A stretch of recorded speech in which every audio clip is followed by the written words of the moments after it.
دەمێ بزانم چی لەم گوڵە بە ڕۆژ دەکەن چۆن خاوێنی دەکەنەوە خۆناغەکانی چۆنە بۆ هێنانی بۆ ناو کارگەم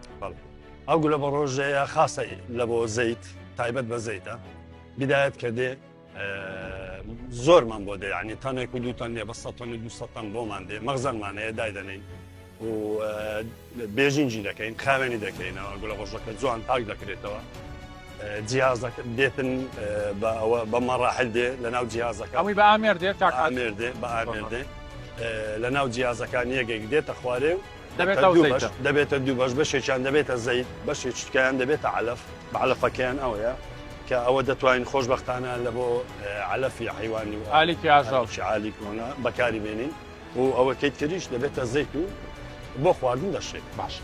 بۆچی ئەم جۆری گوڵە بە ڕۆژەیەتان هەڵبژاردووە گوڵە بە ڕۆژەی ترمان هەیە لە هەرێمی کوردستانە بۆ ئێوە ئەم ڕەشە بچووکەتانەوە کردووە ئەوە تایبەتە بە زەیت ئەو زەیتە ئەو گوڵە بە ڕۆژەیە تقریبان 140 هەتا 150 بە پێی کوالیتی گوڵە بە ڕۆژەکەی دەگۆڕێت 140 هەتا 150 دەبێتە زەیت